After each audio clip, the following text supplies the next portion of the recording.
Batman, the Caped Crusader, Season 1, our full thoughts, our feelings, and how this held up in terms of the Batman mythos. Let's talk about it.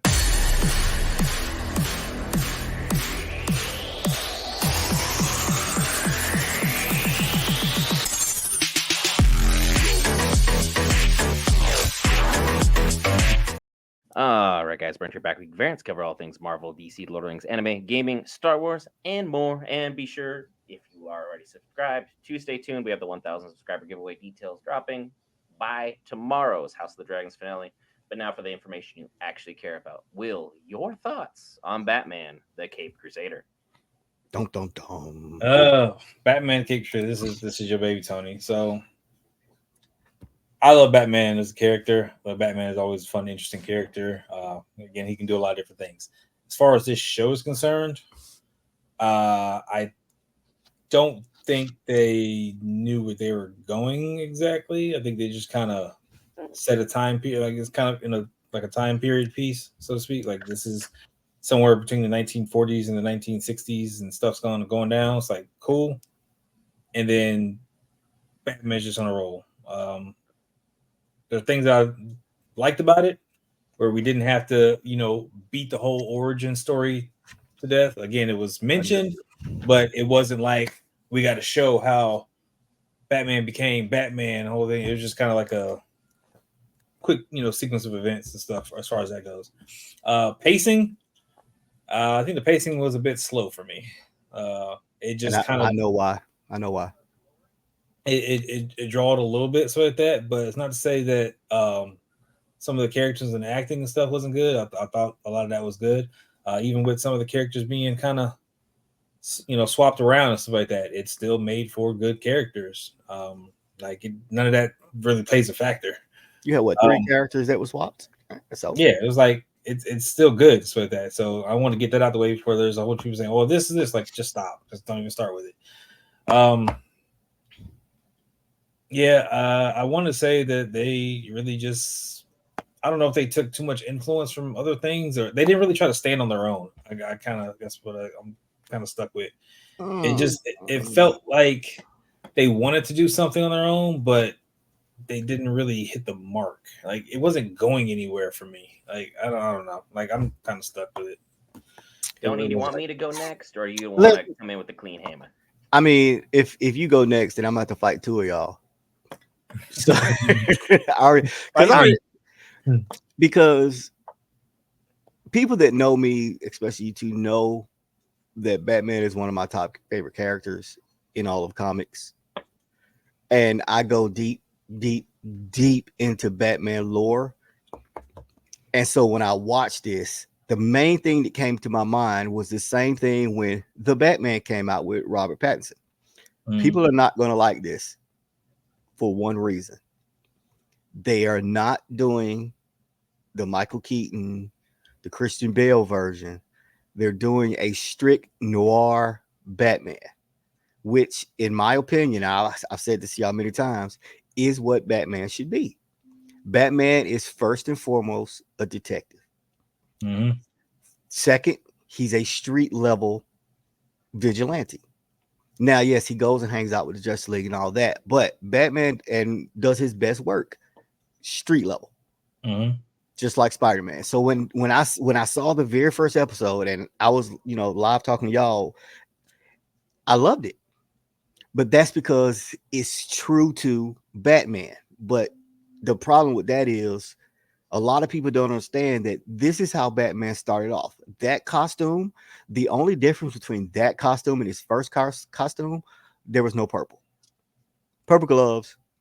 If you'd have had that, it'd have been almost identical. And you know why that Batman wasn't popular? Because he solved crimes. He was a detective series comic. This is when you had Superman out, you had the Fantastic Four out. He could not compete with them, so they changed Batman. This is Batman's roots. I, for one, love it. I loved the character designs. I didn't care about any gender swap because I thought Oswalda Cobblepot worked. I just don't know why they made her so thick. I'm not saying I hate it because I love it. I didn't care about the ethnicity swap of the Gordons. I didn't care about the role of Barbara instead of being the computer geek. Now she's a lawyer. I didn't care about all that. The and this is where I just have to disagree with Will. It worked for me for what it was. And I've taken Brent's advice and I cannot look at it from a comic book perspective and immediately try to figure out where in the timeline this works. I watched the entire thing in its entirety first, made my judgment. I was like, okay, I can get this. Then I tried to figure out where it went. And to me, it's not going to fit in any particular timeline because of the way it was made, just because of the way of some of the villains that were in this series. It don't fit in the Batman timeline mythos because they weren't around. There was an order. Like if you wanted to do it originally, you would have Professor Pig out first, but you don't. I love the character redesigns. I absolutely loved Harley Quinn's outfit. I loved it. She was thick too for some reason. I guess we know what people like on this show, but it's fine. I digress on that. That's all I want to say. I want to give that now. Give me yours, and then we can start breaking down these episodes. Because for me, this series was not a great showing for Batman. I love noirs. The Batman is my favorite Batman. It's not up for debate. If I'm going to go for a rewatch, I'm picking that up over The Dark Knight. Sorry, folks. That's Pretty just much where my mind is at with that series. But like, let's look at things objectively. As far as animated series, I'm not even sure this cracks my top 5 this year. It dropped in a very heavy series year. We had X-Men 97. We had Invincible. Anime has been dropping banger after banger after banger all year. Between Windbreaker, My Hero Academia, Demon Slayer, Solo Leveling, this would be lucky to be 6th or 7th. The animation style is fantastic. It was crisp. I could see where they were going with a lot of the stuff going on here. But even as just an Amazon show by itself, this could be lucky to be in their top 5. But again, Amazon's been hitting out of the park this year. The Boys, Fallout, Invincible, and the Rings of Power is still on deck without even covering this. The voice of the Batman in this one, I have a huge issue with. This Batman had no inflection, no poise, no moxie, no nothing. You couldn't tell when he was mad. You couldn't tell when he was bored. You couldn't tell when he was being serious. You couldn't tell when he was trying to be funny. He was just this whole time. I'm not even going to bother doing the Kevin Conroy comparison because it's a night and day sweep. But at the same time, once the standard has been set for something you've seen in an animated show, you kind of come to expect greatness in a character like this. Harley Quinn, fantastic job. Jamie Chung, out of the park, great job. Barbara Gordon from Crystal Brown, fantastic job all the way overall. Commissioner Gordon, Eric Stewart, fantastic job. I even like some of the characters that I wasn't expecting to see in this series, like Papa Midnight. That is a character I wasn't expecting to see, period. No one was expecting that. But to see him pop in here was a fantastic thing to see. I think this show overall, I think the fans have it mostly right. The fans right now have it as like a 7.6 out of 10. For me, that's fair. I can't see it going much higher than that right now. I know Rotten Tomatoes is shooting at 98%, but as we've seen with Rotten Tomatoes, they can't be bought and sold opinion-wise, so it shows like The Acolyte, which are still holding at like a 90%, and that has no business even touching a 60. So this show was good. The pacing was slow. I liked a lot of the changes that they made. I hope season 2 continues to get better and Batman actually has some inflection to himself because Hamish Linklater is a great actor. I just don't think he brought it for this project. I don't. It's big shoes to fill, but for me, it was flat. Will? All right. Yeah. So before we get into the episodes, I'm piggyback back off Tony. As far as the detective aspect, I want to see that. When I said 1940s, 1960s, again, that's like the time period. I don't care where it fits. If it fits, I don't care. It's just like the zone that it's in. It's going to be fun. The problem is, I didn't get to see a lot of detective work from him. I saw bits and pieces, but it wasn't a lot going from there. So it's like the Clayface one, again, that's he's trying to figure stuff out. He's finding bodies on accident. like that, because he's trying to evade and get away from somebody. It's like, okay, I want a little more. Like again, the girl was doing more of the detective work on that, and that was kind of what was leading the show as far as figuring stuff out. Batman was maybe like a step or two ahead of her, and kind of and listening into all her conversations, so he's kind of knowing what's going on. So, but again, that's part of his detective work, so I'm not knocking that at all. But throughout the show, you have those like Catwoman was a straightforward thing. I said Firebug was a straightforward thing. Like I said again, some of the other characters were like straightforward, so there was no detective work. And each episode, as we're about to break down, just went kind of character by character. And that's one thing I guess I kind of liked about other Batman properties stuff is you can strewn characters throughout, and then have their resolutions and stuff kind of as it goes on. It's just like each episode was just like, okay, we're gonna swap another character out for a new one. Here you go. We'll spoon feed you that one, and then swap to a new character. And that's literally what it was. The only recurring characters were, again, what led up to episodes 9 and 10. Didn't really do it. Well, let me just say, I see where y'all are coming from, but again, but I like the show. I mean, as the Batman mythos, and it kept to the style of all the other Batman, like especially Batman the animated series, where you had one episode and you were focused on one villain. Except for the last two episodes, of course. You had the one episode you was focusing on one villain. Let's get that one storyline done and let's get that knocked out. I love that.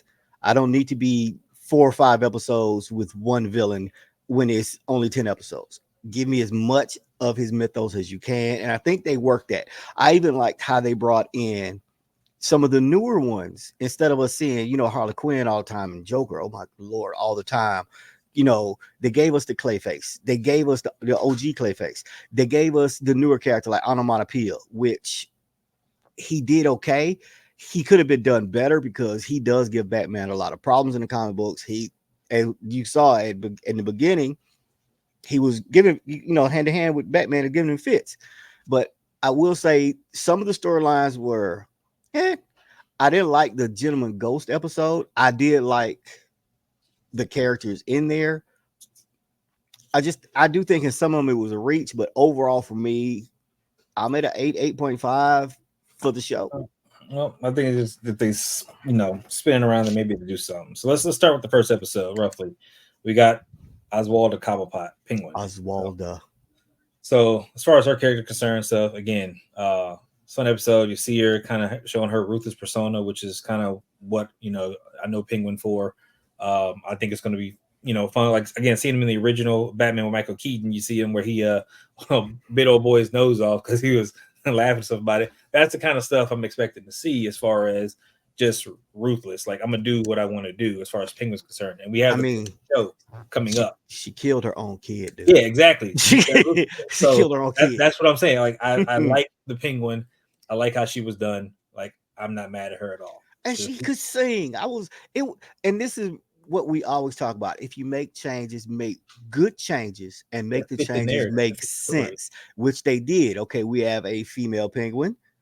It's still the Iceberg Lounge, but it's a yacht. She has kids, which makes sense. She's a gangster, so she does gangster things by killing her own child, but it makes sense. It's still typical Penguin. The ruthlessness carried over. The same level of crime I'd expect from regular Oswald Cobblepot that I've seen in the Batman universe. Oswalda is just as capable, if not worse. Can move just as far as Oswald can, if not, like you're saying, even just a little bit more. I like the change. It made sense. It worked. So I'm happy with what we got. And then we got to see some hand to hand with Batman with the little finger twist. I'm telling you, when I saw that, I fell out laughing because a big gigantic man had him, and Batman looked at him and said, and just folded him. It was great. It was great. All right, let's move on. Clayface. Yes. Tell me about Clayface, because this is the original Clayface. Technically, it is, but it isn't. The original Clayface, for those who do not know, was a master of disguise. He had no powers. He couldn't change his face. He could just wear a mask, change his voice, and that was him. But I like how they made his face malleable. It made sense because it could possibly happen. I love that this was one. I want to say this was probably the episode out of all of them where it showed Batman being a detective because he had to figure out who this guy was. He got fooled a couple times, which I love. Basil Carlo, for you who don't know, he's the OG Clayface. That was actually what he looked like. He did have a jacked up face, which is why he kept wearing masks. And that's just he was a master disguise. Trying to think of what else, because this episode was it was one of my favorite just because looking at it, it's still noir, and I know y'all don't like it, but I loved it. No, And I like and it. the pace of this episode was pretty much the standard for all the episodes, but it just felt like it hit cleaner for me. It hit cleaner because I think he was doing more detective work in this episode, and that's why I think it hit cleaner. It wasn't just noir. You have to do it. Yeah, right. It has to make sense and stuff. So that's why I think it was solid. I love, again, the fact that Clayface literally was Clayface, not the whole body, not the whole shape shifting thing. So literally just his face. So yeah, it stood out. It worked really well. I think this is one of the better villains definitely done in the series because again, it was fun. He was on that monologue thing about the acting and all that, like, and that's him. Still fit, and that's him. And it was a perfect portrayal of OG Clayface. 100% loved it. All right. Selena Kyle, Catwoman. What did you think? Episode 3? Yep. This one was a weird change. Like I didn't like Christina Ricci getting work because she was the Wednesday Addams in the original Addams family. Right. She's all grown up now. But man, this just felt flat. Forced. It didn't have the seductive elements that Selena Kyle had. It didn't have the intelligence that Selena Kyle has. It didn't. She was a petty criminal. She was a petty criminal in this one. I didn't like the portrayal. I did like, of course, the shout out to the OG Catwoman outfit. It was great, but that's about the only thing I liked about that. Yeah, I didn't like her. I loved how they introduced Harley Quinn though in this episode with her being Bruce's psychologist, but I hated their interaction just because, in my humble opinion, I honestly think that if Bruce Wayne was being psychoanalyzed, he would have carried himself differently. I don't think he'd have just been still been the playboy type guy. I think he would have been analyzing the situation he was in to try to read what the psychologist was doing to him. I feel like they were trying to sell like year 1 Batman, year 0 Batman, early Batman. But it wasn't. And again, that's when I had to pull my mind out because I none of that made sense anymore. I was like, wait a minute, this didn't happen. Okay, stop. She played him with the folder and stuff, right? Which doesn't happen. It doesn't happen. So that's why I was like, okay. Like, shout out, he's smart, but shout out to the E.L. O'Brien cameo in this one though. A lot of people didn't. I was like, "Ooh, okay." So now I got to pay attention because you're gonna have sneak names, and they had them in every episode. I was like, "Okay, y'all gonna test me. We're gonna see what I do." All right. So again, Catwoman. Again, I like her maid. So I was like, yeah, she was more devious than her. I'm out. Right. I'm out the thing. The maid was like, "I've sold everything that you have. I'm gone. Holla." Peace. So that was solid. All right. Harley Quinn. No, sorry, Firebug. And we didn't get him for long enough. Well, and to let you people know, because a lot of people I talked to said, well, why is Firefly so different? That's not Firefly. Yeah. It's Firebug. They were brothers. It was a Firebug and a Firefly, and they were arsonist brothers. This is the brother. This in Firefly. Because when they killed him, I was shocked. Bullock did it. Really, Bullock? Now, he was dirty in the comics, but this level of just corruption, I wouldn't expect it from Harvey Bullock.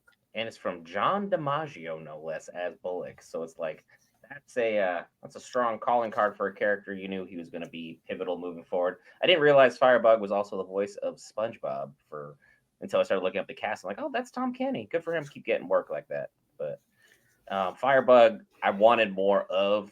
Even though I knew that it wasn't Firefly, because they made that distinction very clear. Yes, because they kept calling him, and he's like, no. And that's what that was letting people know, no, I'm not Firefly. Shout out to the Jim Corrigan reference, by the way. For those that don't know, that's the Spectre.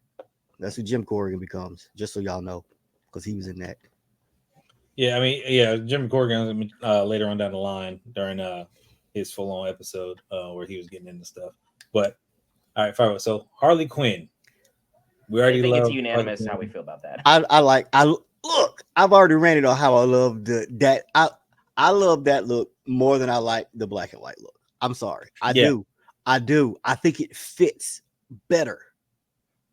It Maybe does. does. she It wasn't does. relying upon Joker. Her story wasn't based on Joker. She She was was her own woman manipulated. with her own issues and making her own actions and choices. She was not relying upon having a lover in any regard as a crutch.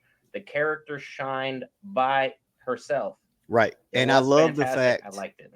I love the fact that they kept the lesbian part of her and just skip the whole you could skip the Joker romance for me. You can. I like that right now she's already established. It was a shock that it was Montoya that she was interested in because in the comics Montoya is also gay, but I wasn't expecting the dynamic between them two, but it played well for me. Well, I'm not expecting Montoya to survive at any point in time. She has to because she becomes the question later. I know, freaking. But Oh, again, we see Harley doesn't survive. Harley So leaves. Harley has to go.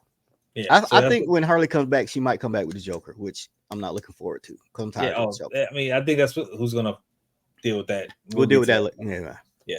All right. Gentleman Ghost, Papa Midnight. We already kind of hit upon so with that. This brought more of the magic kind of into the realm of Batman, which we had 2 episodes that kind of focused around some kind of magic. And this one was again the episode. I don't really care for it. I guess that's Right. how it played out because it seems really basic. I think you could have, again, if you would have had Midnight come in and help him like favor for a favor, like you owe me, and so like that, and have Midnight kind of help deal with it, so that I think That that would would have have been been better. better and stuff. But My main thing is why bring in Papa Midnight when you could have brought in Constantine? I would have just brought in Because Constantine rather than Constantine and Midnight are bitter rivals. Mm-hmm. And Constantine he leans more toward the good guys than Papa Midnight does. So I don't know why you wouldn't brought in Constantine. I think they're playing him up for next season to be more evil because we heard the whole dialogue with Gentleman Ghost once he got captured and was given about he's midnight. terrified. He's like, no. Give He me was back to terrified. him. Give me He was back to him. I terrified. don't want to deal with any of this. So it's like I feel like they're building up Midnight to have a bigger role and maybe sneak Constantine in next season. Because I don't know if Constantine's regular shop is Gotham. Papa Midnight's, I know he's got a residence there. Yeah. So he's able to kind of operate without us getting outside of the city to where we're building towards this whole DC animated universe guy. And I in this episode also I believe we see Harvey's two-faced persona starting to become more prevalent. You see him starting to flip and become a little bit more angry. And also they turned Alfred noble with some noble blood, or it's like okay. I'm gonna get to Alfred. Okay, you want to make it fit this storyline because you needed no noble blood, but okay. And then the whole thing about the Gentleman Ghost being, founders of Gotham, that made me angry because it's only 3 founding families. There's the Waynes, the Elliots, and the Cobblepots. They had nothing to do with the founding of Gotham. So I was like, it wasn't 4, it was 3. Let's not change that because that works. And if you change that, it's gonna be too many storylines that you can't do later on down the road. Precisely. But we don't know if they're going to do that. Quarter Owls, it fits more in a noir setting than it does in any other setting. That would need a whole season to play out to be done. You would need at least a season. That's a whole other thing. I would say this is probably my least favorite episode. All right, so we got that onomatopoeia. We already touched on him, so at that we've touched on, and he does talk like that. We touched on Oregon for that. We got Floyd was also in here. I didn't like that. It didn't work. I just thought it was like interesting. Like Deadshot is known to be a master assassin. No master assassin in any movie announces themselves, waits for them to turn around, then takes the shot from 5 feet away. It made no sense. It made no sense. And with you already at a full draw and somebody Right. turning around, like how Houseway, like I don't know. So yeah, that would have made more sense if it was, you know, hey, he was up there taking a shot, and Batman happened to be around and Right. stop him, and he runs away or something like that, and Batman's running. And I understand you don't have the sniper rifles, but you still have 22 long barrels. You can't tell me you don't, because you do. Yeah. I mean, The fact that there's semi-automatic handguns in here, there's not just revolvers, there's semi-automatic. So there's more stuff to play with. So, and can we say Barbara had a body count? She was killing folks in this episode. She was not playing, right? And she was clean with it too. And I mean, like, she was. I was like, really? I lost 2. I'm throwing 2 back in. Let's go. Like, she was not playing. And I like that they made again. There was no damsel in distress in Barbara Gordon. Right. She that and that's one of the great change. The it wasn't really a change, because Batgirl in normal DC, I like this version of Barbara better, but it's just how she carries herself. So it's fun. All right. Nocturna. All right. Nocturna. I kind of felt like this felt like a filler episode. Like there's plenty a lot of them felt like filler episodes. There's no. This one, Gentleman Ghost, was bad. This one wasn't much better, but it was still better because of the cameos. Did you notice all Robins were in this episode? Yes, that's the other thing. Freaking, you got freaking. That's the thing I was talking about earlier. I said Jason. I was like, no, Dickie is Dick Grayson. You had Jason Todd. You had Stephanie Brown, and then the last one was Carrie, the one with the glasses. Mm-hmm. That's the one from Dark Knight Returns. All the Robins were in, and that's the only thing to save this episode for being trash. They're all the it's like all the Robins. I was like, yeah. I was sitting here. I was like, wait a minute, Dickie. Okay, Dickie's cute. Dickie and Jason. Yeah, it was Jace. It's like that. He said, "Yeah, my name is Jason." I was like, "That's when it registered for me." It's like Dickie, I was like, "Nah." He said Dickie and Jace. I was like, "That's Dick Grayson and Jason Todd right there." I just need another Robin, and they gave it to him. I was like, "Thank you." It's like all the kids were named after a Robin. It was great. Yeah, Nocturna did not shine. The cameos did. Killer Croc was in that. Yeah, you saw him at the carnival. Yeah. Well, I mean, they said Waylon and he was green. It wasn't a good drawing of him, but I mean, we knew. We knew once you said Waylon, because there's no other Waylon in no other Waylon. So yeah. So again, not bad. Again, the cameos are what saved it. The character itself was kind of like meh. And I will say they were the story was written decent for the characters. It just wasn't well enough to be that interesting without them. Like if you took out the fact that Robbins was in there, Yeah. All right. Last two. The rise of Two-Face. Two-Face gets pretty much a 2-parter with this episode, because he's been here the entire time, and this is what the buildup has been. As soon as we knew we was introduced to Harvey Dent, we knew what was coming and what would eventually come at some point in time as far as becoming Two-Face. This version of Two-Face, I'm gonna start off by saying I like the design as far as the character, because again, I didn't really care. Like it's fine. I could deal with the purple face or the gray face or whatever they want to do so that. But I like that it was actually like, yo, my face is jacked up so that it's literally melted and so that, and your hair, again, it's been bleached, dyed, all types of stuff, whatever. So the fact that it changed color, cool. That's all I needed. So that, and it made complete sense. He was horrifying to look at as far as everybody. It was great. That was one of the best Harvey Dent portrayals as far as face goes. I loved it. I agree, because it makes, again, more sense if somebody throws acid in your face. It's going to melt your face. You might get a little reddish tint to it, but all purple, I like it. It was more real world look. And let me just say, one thing I wanted from this is when he was breaking into the mansion, to kill everybody. When he was running across the balcony, if he'd have just stood there and said, "Say hello to my little friend," and start popping off some shots, Brent, you knew it. I know you saw it. I know you saw it. I know you saw it. It was like, yeah, he needed to do it, because it was a perfect setup. It was It was a Scarface reference right there. They can only do so much. You can only do so much. I was waiting. I was like, he's gonna do it. He stopped, looked, and ran. I was like, ah! I'm sorry. Go ahead. But like, it was a good interpretation of Two-Face, because I have to agree with Will.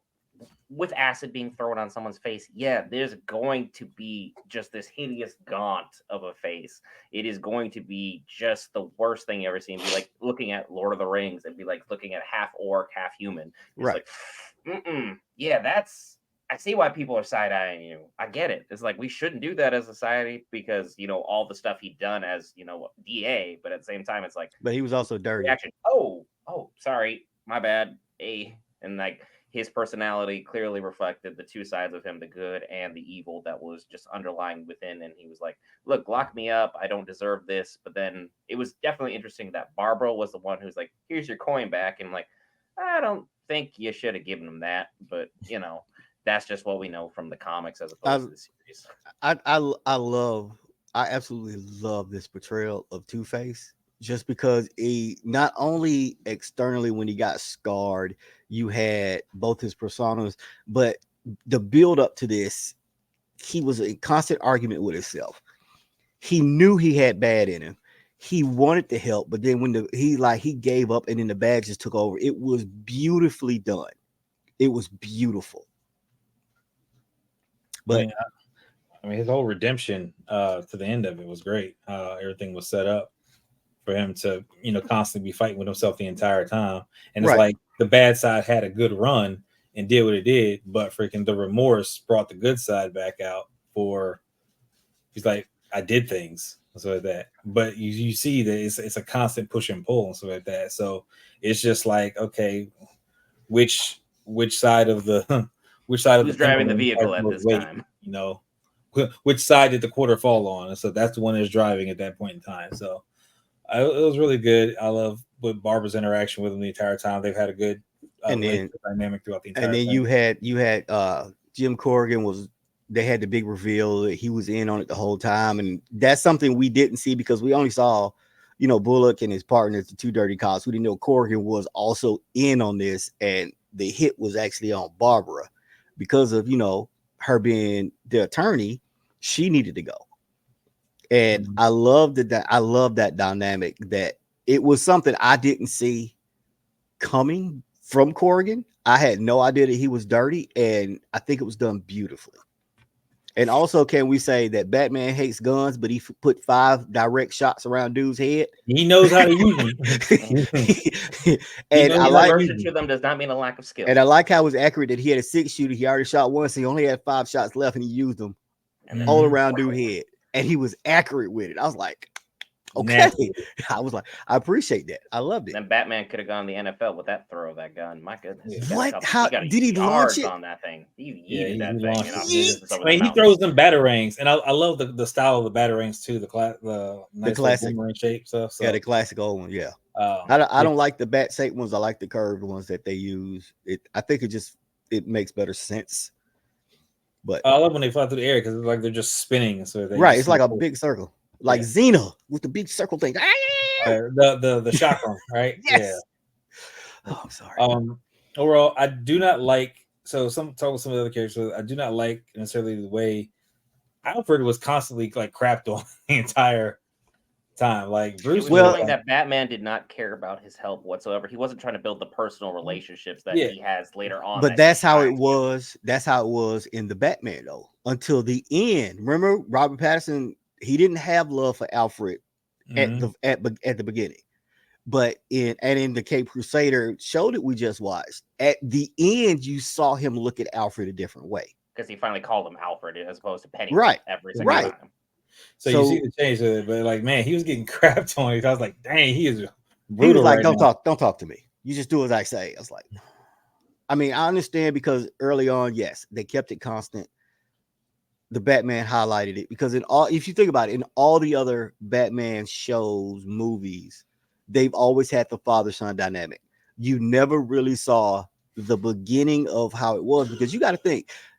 And when they did the episodes where they did the murder of the parents, but it was like that long, then I was like, yeah, I know 2 people that are so glad that it's only that long and they didn't rehash and how. And I was like, We didn't have any unnecessary. I was pearls. like, as long as as long as the pearls don't come, Brick don't he's gonna be all right with it. And the pearls didn't come, and people seem to just forget that Bruce saw his parents die in front of him, and that will jack up any kid. Anybody.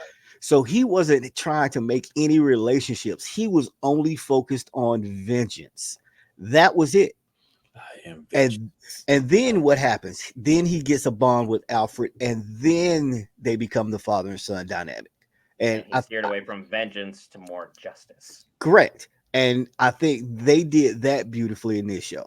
I think that was a great portrayal, just like they did in the Batman. That was a great portrayal on that dynamic, and I think people needed more of that, and to get away from the norm.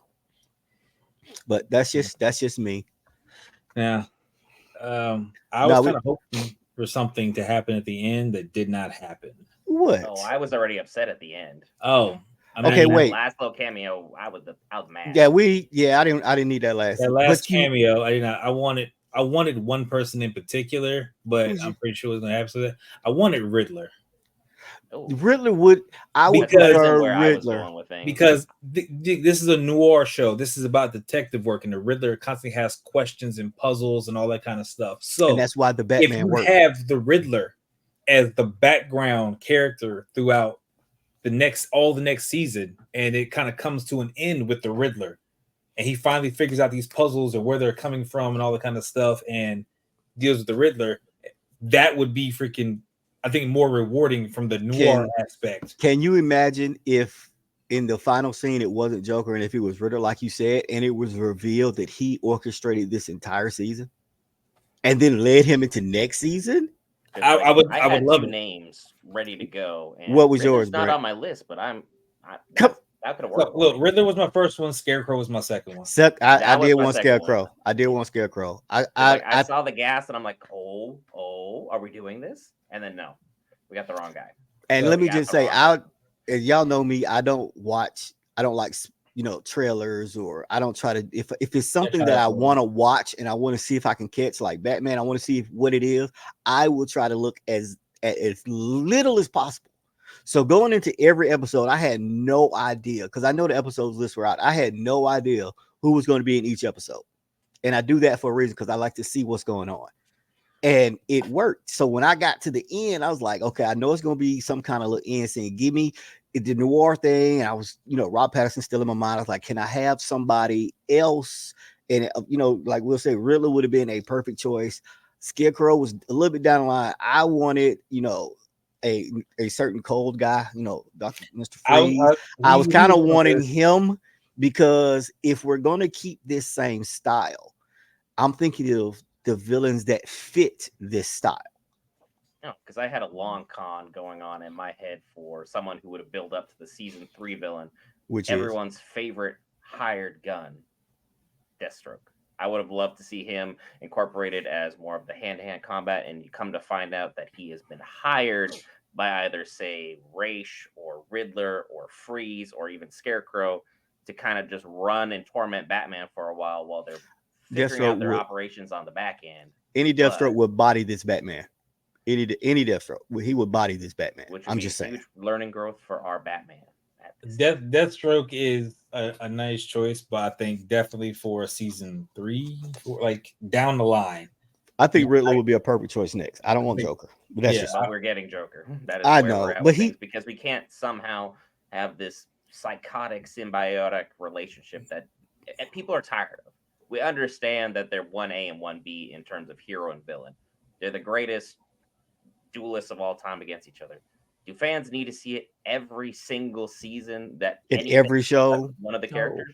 No, the Joker's been involved in the Suicide Squad. SAK shouldn't have been. Lego Batman. He was in Lego Batman, and he literally popped up again, even with the Batman series. It's like, you shouldn't have been here. This isn't about you right now. But again, the Joker is DC's breadwinner alongside Batman. He's going to get shine regardless of how we feel about it. Yeah. Well, I mean, I think we pretty much nailed everything. I think we already put out what we want in season 2, Will they listen?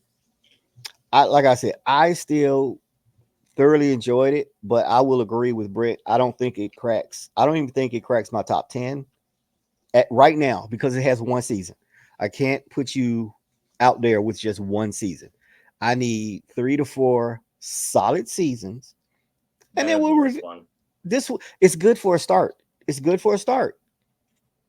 If you think about everything else that's been put out concerning Batman, this right here is good for a start.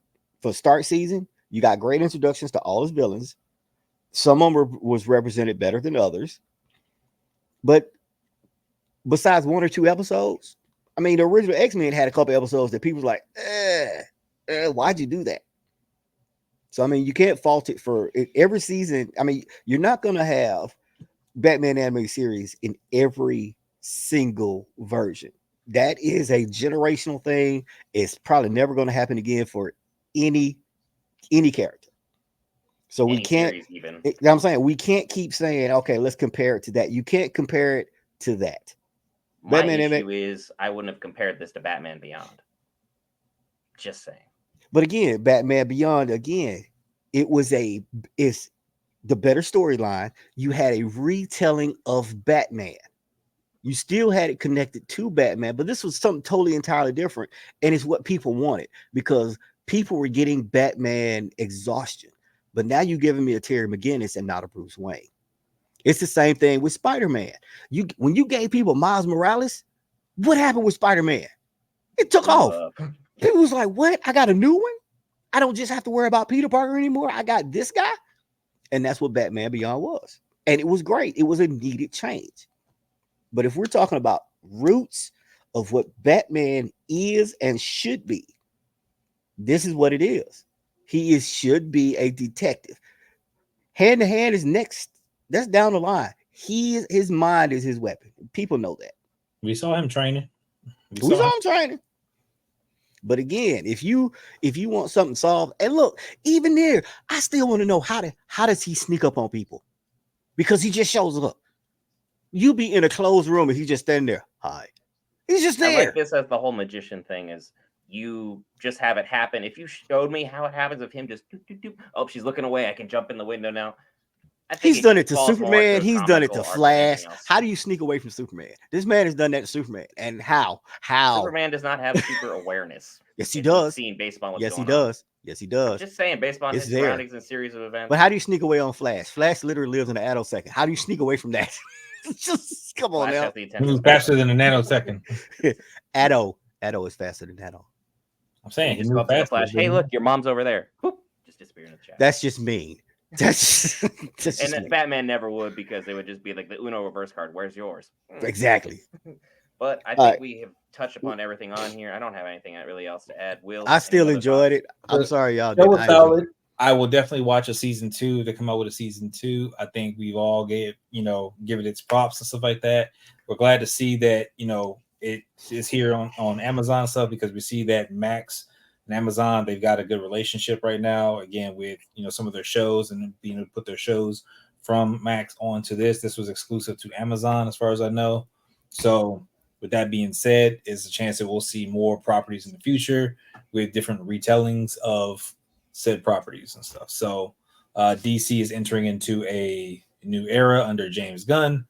So, we're definitely going to see all types of things involving DC. So I think this is the perfect time for DC to come out and shine, come out swinging with some good stuff, and get us on board right now while Marvel's still trying to, get their while they're struggling. So as a comic fan, I just want to see some good stuff. So I'm with it. Let's go. If you want to see some more good stuff, hit that lovely red subscribe button, logo bottom right corner, or the red box below. Tomorrow, we'll be announcing how the 1,000 subscriber giveaway works. All I got to do is be subscribed and follow a few more pivotal details so we adhere to YouTube's lovely rules and regulations. And you won't be getting any Iron Man things because he sucks. We'll see you in the next one.